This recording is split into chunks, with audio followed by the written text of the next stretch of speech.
PM Modi का Sweden दौरा official तौर पे खत्म हो गया। इंडिया और स्वीडन के रिश्ते वैसे तो हमेशा से सॉलिड रहे हैं, लेकिन एक नई डिप्लोमेटिक डील ने अब इन दोनों देशों को अगले 5 साल में ग्लोबल टेक और इकोनॉमी का नया पावर सेंटर तो नहीं बना दिया। दर्शकों, आज हम बात कर रहे हैं प्राइम मिनिस्टर नरेंद्र मोदी के रिसेंट स्वीडन विजिट की, जहां दोनों देशों ने मिलकर एक ऐसी नई शुरुआत की है जो आने वाले कल की तस्वीर बदल सकती है। दोनों देशों ने अपने रिश्तों को एलिवेट करके एक स्ट्रैटेजिक पार्टनरशिप का रूप दे दिया है, जिसे चलाने के लिए एक प्रॉपर जॉइंट एक्शन प्लान तैयार किया गया है 2026 से 2030 तक का।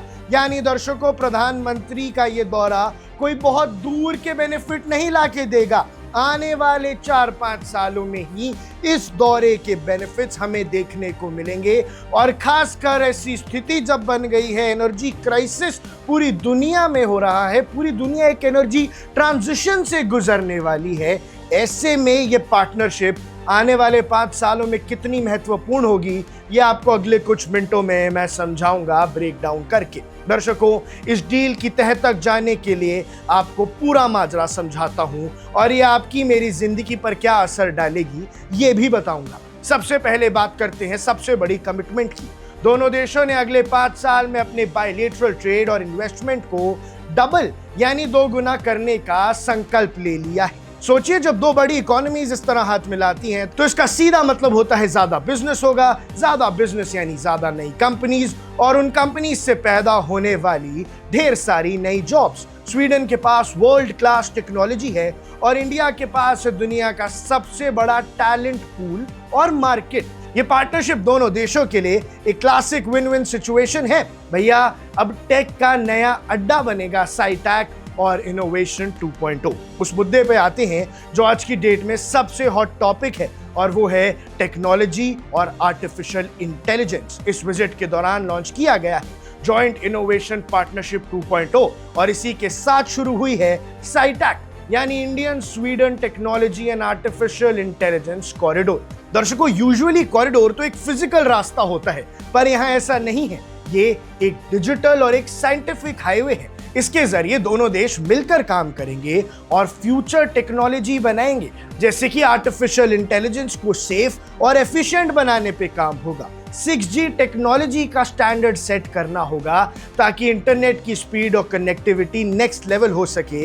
यानी 6G टेक्नोलॉजी में भी अब भारत और स्वीडन हाथ मिलाएंगे। इसके बाद क्वांटम कंप्यूटिंग और लाइफ साइंसेज में नई रिसर्चेस दोनों मिलकर करेंगे। और इस पूरे प्लान को सपोर्ट करने के लिए एक virtual Indian Sweden joint science and technology centre भी बनाया जा रहा है। इसका मतलब अब दोनों देशों के साइंटिस्ट और रिसर्चर्स को एक दूसरे के साथ कोलैबोरेट करने के लिए लंबे वीजा और ट्रैवल का इंतजार नहीं करना पड़ेगा। सब कुछ डिजिटल प्लेटफॉर्म पर रियल टाइम में होगा। इसके बाद बात करते हैं स्टार्टअप्स और एसएमईज के लिए बड़ी खुशखबरी पर। अगर आप एंटरप्रेन्योर हैं या अपना स्टार्टअप शुरू करने की सोच रहे हैं तो ये पॉइंट आपके लिए बहुत इंपॉर्टेंट है। इस बायलैटरल मीट में एक नया India Sweden SME and startup platform announce किया गया है। अक्सर छोटे बिजनेसेस और स्टार्टअप्स के पास अच्छे आइडियाज तो होते हैं, लेकिन उन्हें ग्लोबल मार्केट का एक्सेस ही नहीं मिल पाता। ये प्लेटफॉर्म उन्हीं के लिए एक लॉन्च पैड बनेगा।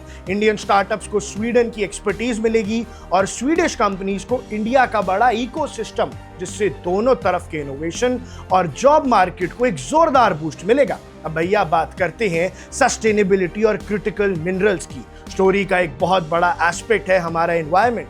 आज जब पूरी दुनिया क्लाइमेट चेंज से लड़ रही है, इंडिया और स्वीडन ने ग्रीन टेक्नोलॉजी और सस्टेनेबल माइनिंग पर अपना फोकस एक्सपैंड किया है। स्वीडन सस्टेनेबल लिविंग और क्लीन एनर्जी में हमेशा से आगे रहे हैं और इस पार्टनरशिप के तहत दोनों देश अब क्रिटिकल मिनरल्स, जो कि इलेक्ट्रिक व्हीकल्स और मॉडर्न गैजेट्स के लिए सबसे जरूरी है, उनके सस्टेनेबल एक्सट्रैक्शन और ट्रस्टेड कनेक्टिविटी पर मिलकर काम करेंगे। यानी तरक्की भी होगी और नेचर का ध्यान भी रखा जाएगा। भैया, अब आखिर इस पूरी खबर का निचोड़ क्या है? एज अ जर्नलिस्ट अगर मैं इसे एनालाइज करूं तो ये सिर्फ 2 नेताओं की आपसी मुलाकात नहीं थी।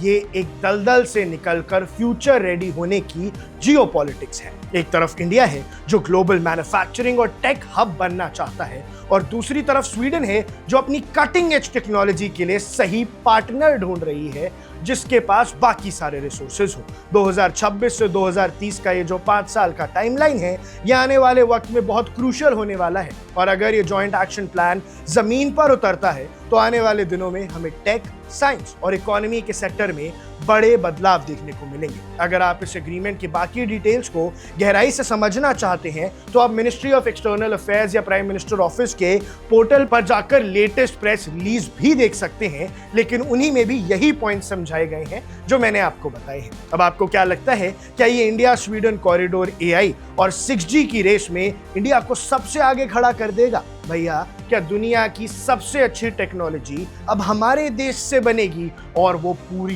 दुनिया में बेची जाएगी? क्योंकि फ्यूचर तो यही है और भारत फ्यूचर रेडी हो रहा है। आपकी जो भी राय है हमें कमेंट सेक्शन में जरूर बताइएगा। अब देख रहे हैं वन इंडिया, मैं हूं आकर्ष Kaushik. Subscribe to One India and never miss an update. Download the One India app now.